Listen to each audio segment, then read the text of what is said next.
Beautiful. So, hello.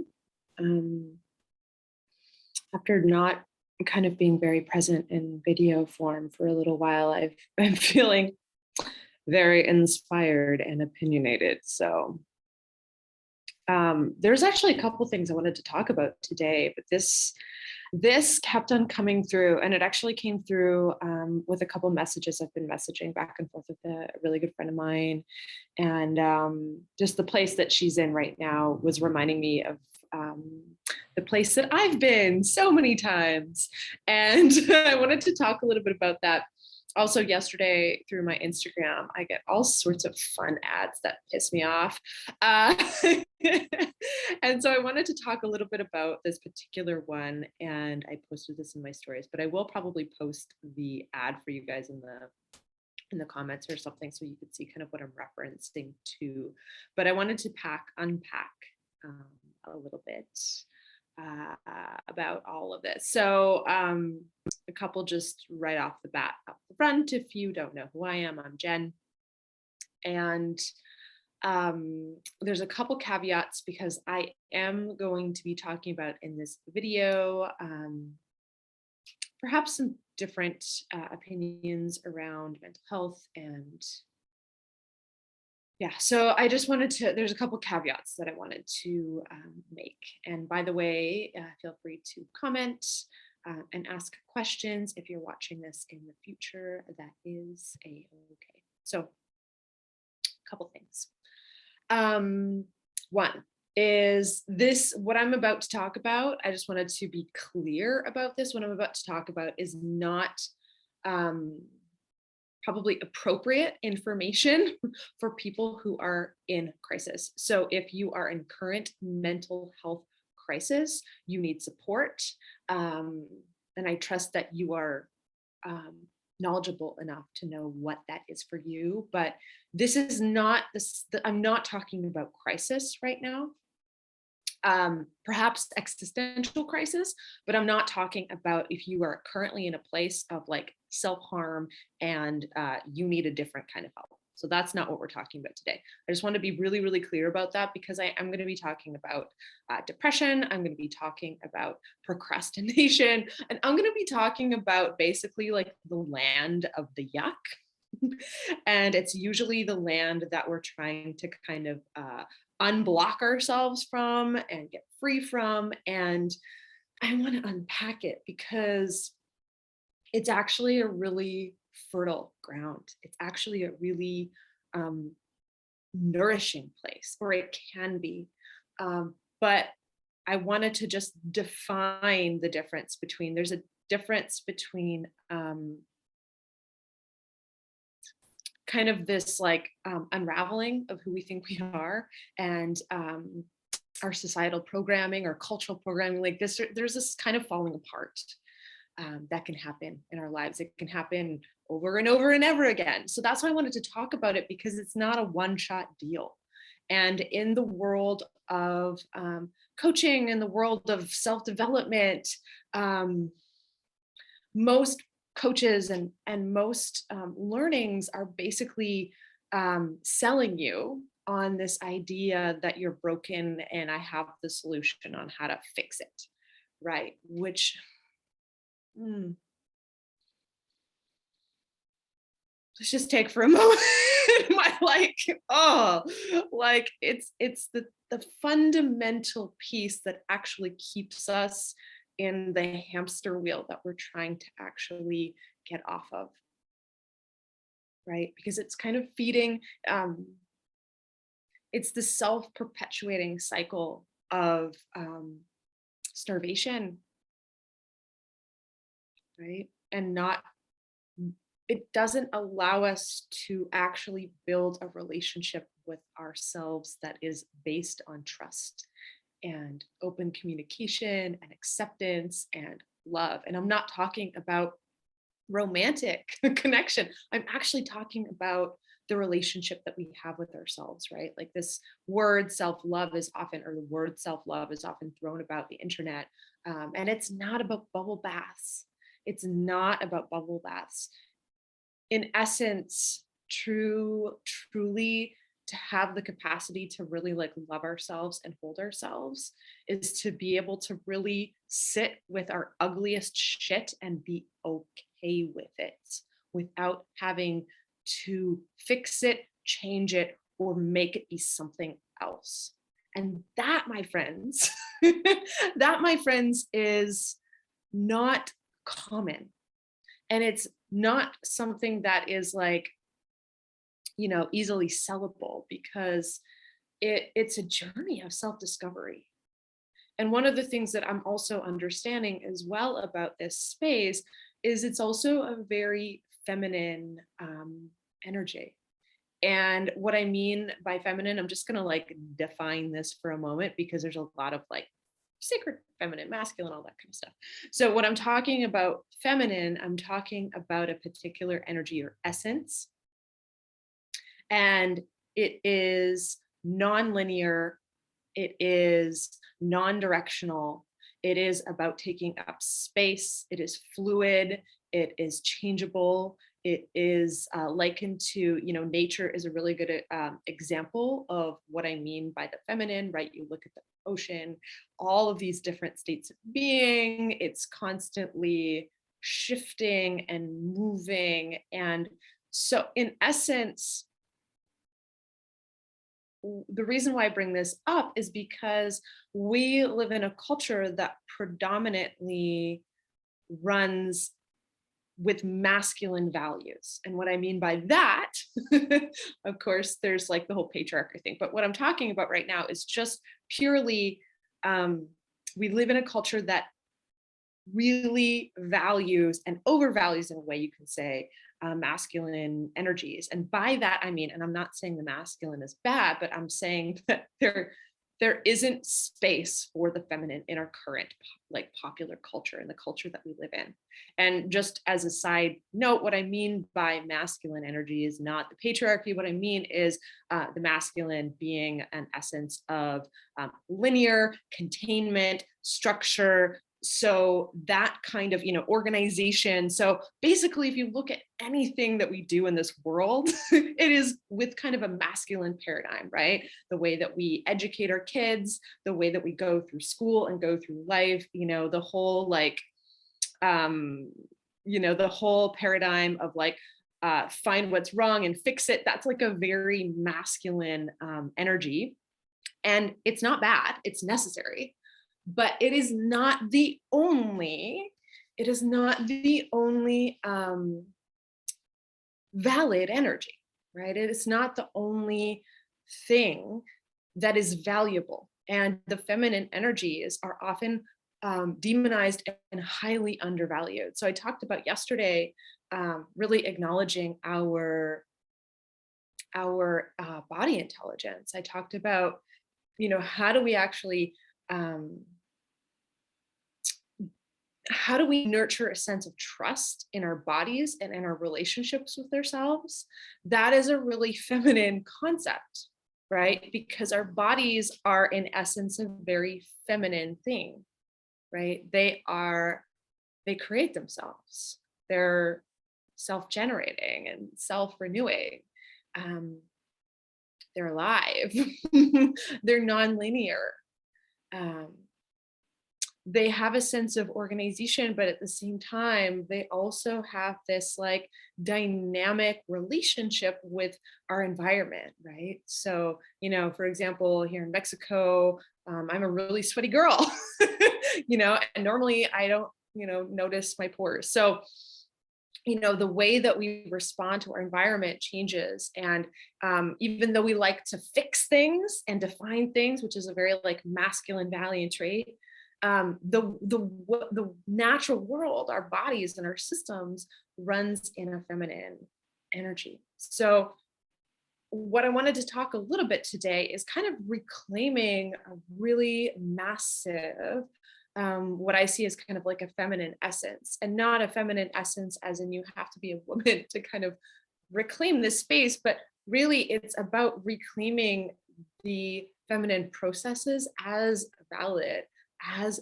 valuable, as highly important. And there is kind of a sense of a bit of an unlearning process that needs to happen for us to be able to tap into that, because we have all, for the most part, been indoctrinated into a very masculine paradigm. So right now, most of us are, and even as, you're a woman, we adapt to that paradigm, right? Because it's how we win in life, right? Like it's how you win at life. You need to pay your bills. So you have to do the linear thing, get the linear job, do the linear goal setting stuff in order to win so that you can support yourself, right? That is the normal, right? And so one of the things that can happen in these places where we experience unraveling, where we're maybe stopped in our tracks, and it appears in different ways. It can be an existential crisis. It can be like a really big event that happens, right? We lose our jobs. Maybe all of a sudden something happens and it challenges all of who we think we are. And our sense of who we are, and our ego sense, and all of that sense of kind of safety and security, everything that is not real, everything that we've built upon that is false, starts to fall apart. And we can often react in it's not a comfortable feeling, right? It's our world is falling apart, our life is falling apart, our relationships may be falling apart. Things are not normal anymore. And I talked about this, if you follow my personal blog, I wrote a little bit about this recently through the Tower card. So in tarot, the Tower card is kind of like the symbol or representation of this process of falling apart, right? Everything is dissolving, and the Tower card particularly can be kind of like a more sudden shift. So that's the job loss or relationship loss or house loss or whatever it is. It's the shit hitting the fan card. And the reason why I started writing about it was in the last few months I started pulling this card for myself, and I have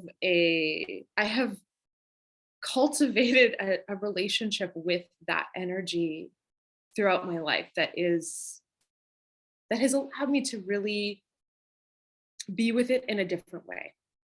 And that's kind of what I wanted to talk about, because what I wanted to do was just offer a perspective that I don't see a lot, but that I feel that is very valuable and important, and is a necessary balance to this very you're broken, fix it approach, right? Because the other problem with the broken, fix it approach is that we think we're broken, and so then we seek outside of ourselves to find a solution to the problem.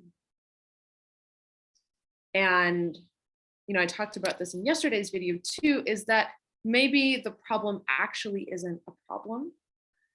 However, it's highly uncomfortable. It's probably highly charged.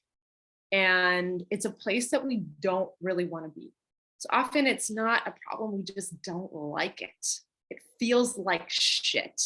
And so we want to get through it as quickly as possible or escape it, right? Which is where a lot of us kind of land and live.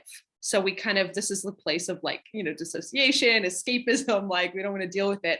And long term, what happens is on our nervous system, if we're not kind of moving through the flow of energies that's moving through us, the different experiences, we kind of get stuck somewhere, right? And by stuck, it means we kind of are kind of in a way frozen in a place that keeps us in essence safe, right? And sometimes that can feel or appear as things like depression. It can appear as things like procrastination. It can appear as a lot of self-judgment and feeling you're not doing enough. or you're not right enough, or it feels like it feels a lot like not enough. It feels a lot like there's something wrong with me. It feels like, why can't I fucking get through this shit? Like it feels very heavy, and it's not a fun place to be. And I wanted to kind of talk a little bit about, so this is I'm just going to check in to see if there's any questions. Hi. Hola, hola. I just wanted to see if there's any questions because I want to get into this particular post. So let's talk a little bit about this. I'm going to put this in the comments later, but it's a advertising that I was sold to. The title is How I Bounced Back from Depression by Overcoming My Lifelong Procrastination. You can see I have high opinions of this. And the quote goes on to say, you see, procrastination isn't just something we're doing because we're bored. Once you learn the simple truth of where it comes from and why you do it, it dissolves almost instantly. And you almost forget how to waste time. Oh wow, that isn't even good English. Okay, so it says, once you learn the simple truth of where it comes from and why you do it, it dissolves almost instantly and you almost forget how to waste time ever again. It works by first discovering your procrastination type and then naturally letting the changes unfold. Okay, so yeah, obviously it's bullshit, but I wanted to talk a little bit about this because the ad is actually really interesting in that it's actually marketing to kind of a few pieces that I really kind of landed on that I wanted to unpack a little bit. So first of all, let's talk a little bit about this idea around wasting time, right? So I think that this is a really this is a piece that really kind of grabs people in a really like visceral way because they're basically marketing to this fear that and they're basically implying like it's depression and like procrastination is not okay. And they're saying the reason why you're doing it is because there's something wrong with you. We're going to give you a solution on how to fix it because we're playing on this fear that you're wasting your life, right? And that is like a really deep seated fear for many humans, that our life needs to be of service in some way, right? To be of value, as if simply existing just isn't enough. And I want to like really contemplate that little phrase that I just said, because here's the thing. What if your existence, your simple existence of breathing and eating and not doing anything is valid? Like, what would that mean? What would that mean? So I just want that to like land if you're watching this for a moment. Like, what would it be if you're simply existing? Just your presence on this planet, your experience as your own and nothing else. What if that was actually just the purpose, the whole purpose? Just you being here is enough.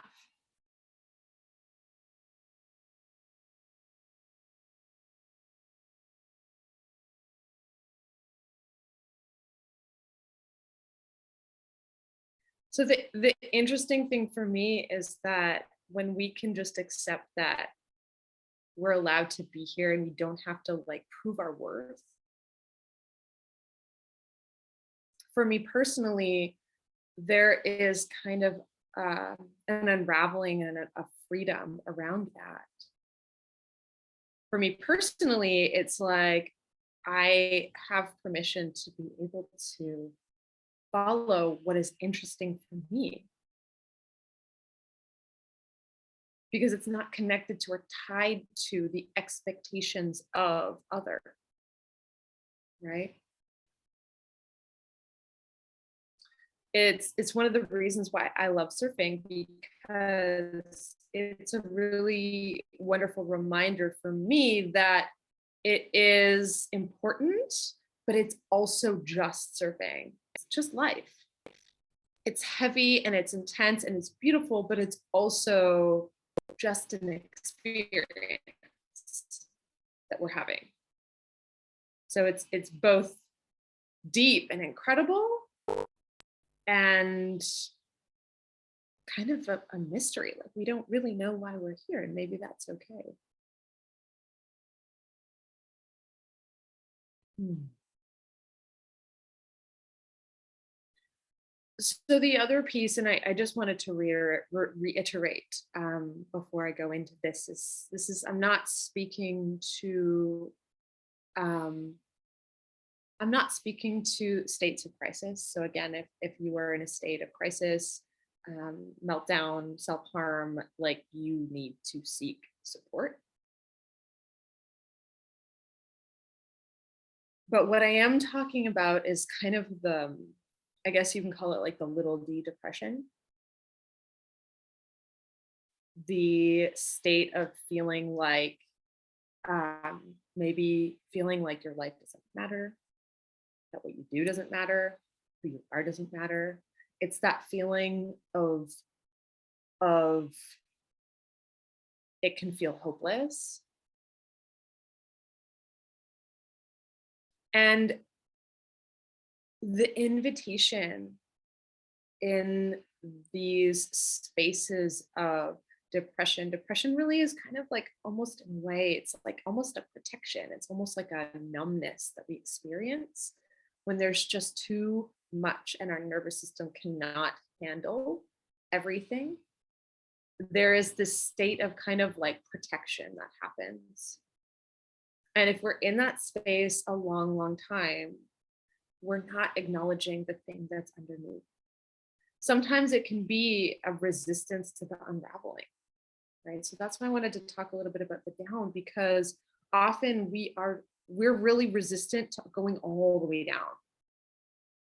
When we have those moments of like we feel like things are falling apart, things are not working, often what we try to do is we try to really cling on to our old life and who we were.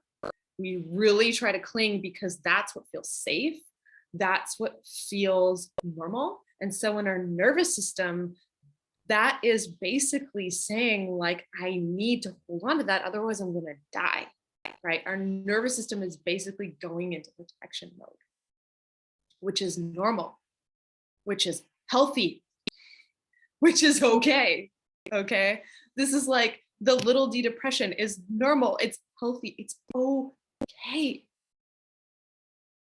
And, and, and when we have a sense of grounding in our bodies, in our beings, when we're supported in that, we can go all the way down to wherever it is we need to go. And I think about this a lot in terms of, for me, the image that I get is like, going to the bottom of the earth in order to digest, in order to compost, in order to really like be in this space. It's like a cave, right?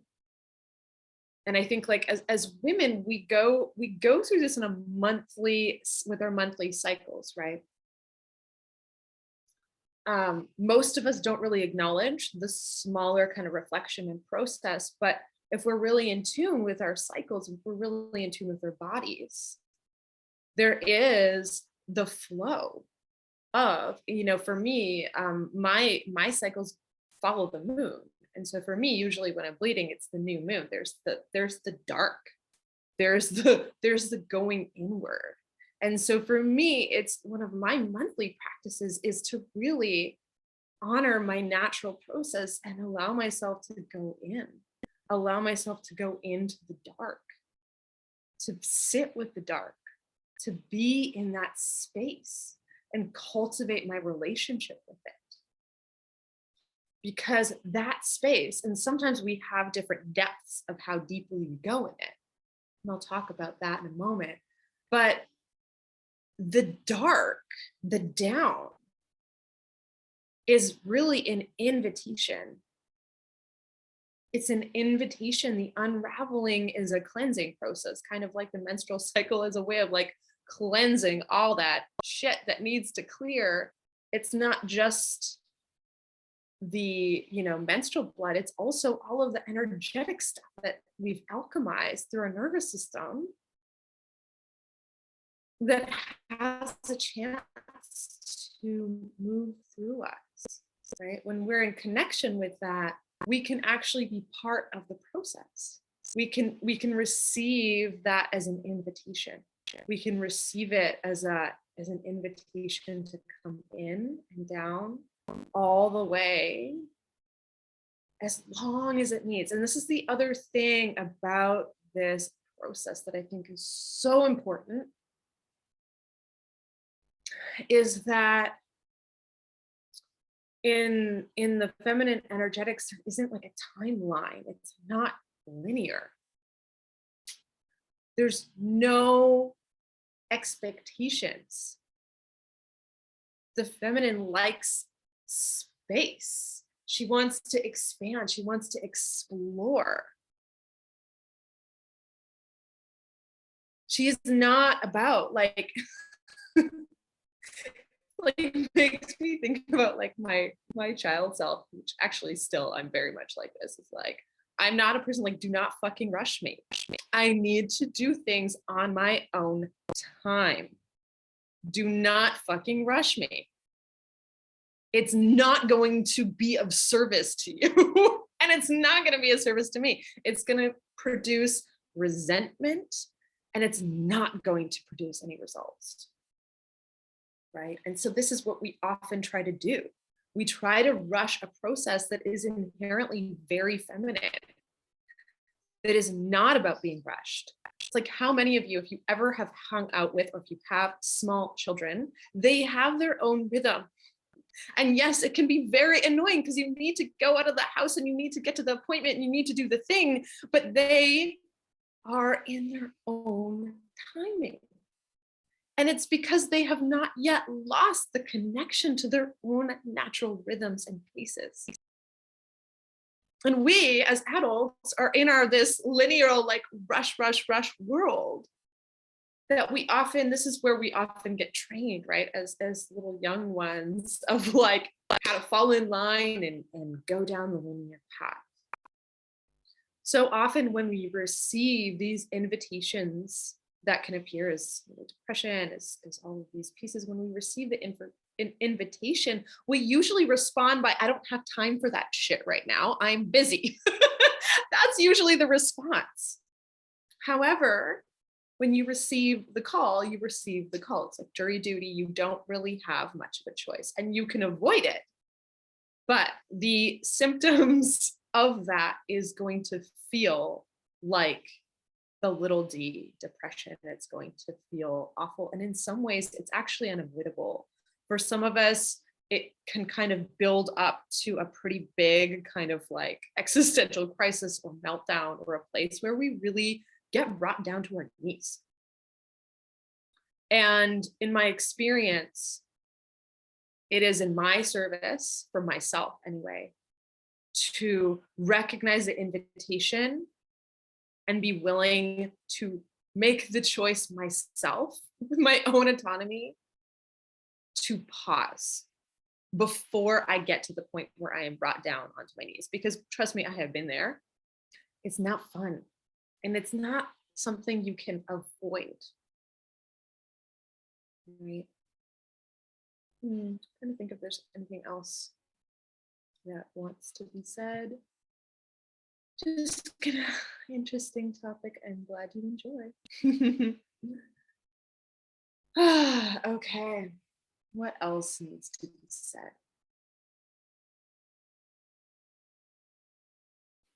I think I'm just going to kind of summarize and plant those seeds And the first thing was that one of the reasons why I really wanted to be clear that if you're in crisis, that this is not maybe the path to explore, is because really, really being able to land in the fertile ground of the down requires us to have a sense of groundedness in our nervous system. There is a, because I mentioned that self-protection mechanism that is super important and super intelligent. However, it's something that if we're constantly in a space of like being triggered and not being able to really fully feel safe in our being and in our body, it's difficult to really kind of really come down into the down. It's really challenging because basically that's not healthy. If that makes sense. We need to have a starting base of having some kind of relationship and connection to an inherent sense of safety so that we have a safe place to explore. It's like children, when they feel really secure in their space, they're willing to take risks. They're willing to be curious. They're willing to go check out things that are a little scary, that are a little weird, that are unknown, right? And so the down is very much something where if it's a place in space that's unfamiliar to you, your first piece that you will need to connect with that will be integral for you is really connecting with and building a relationship of trust with your own body and with your own being. Embodiment is a really wonderful like embodiment practices and embodiment work that is not linear, that is not goal orientated, right? So there's lots of different practitioners. I have my own embodiment journey that I'm going to be offering on a monthly basis. If you want to join, it's called Origins. So that is a space to start. I have a lot of free resources as well. If you're connected with me through my mailing list or anything like that, you know that I have like a vault of all sorts of free stuff. There are also incredibly talented and wonderful practitioners out there, maybe in your local community or online. But it is integral that you somehow connect to being safe with yourself, being safe in your own system. That when I did like that nervous system range, like how to be okay with not being okay, like that is the essence of beginning to kind of explore this space of the downward spiral. Because if we feel safe, if we feel safe in our beings, if we feel safe with ourselves, this is a really rich and fertile place. It's not a place that's like the other piece is this is not a place we need to try to escape from. It's actually a place of wealth. It is a gift.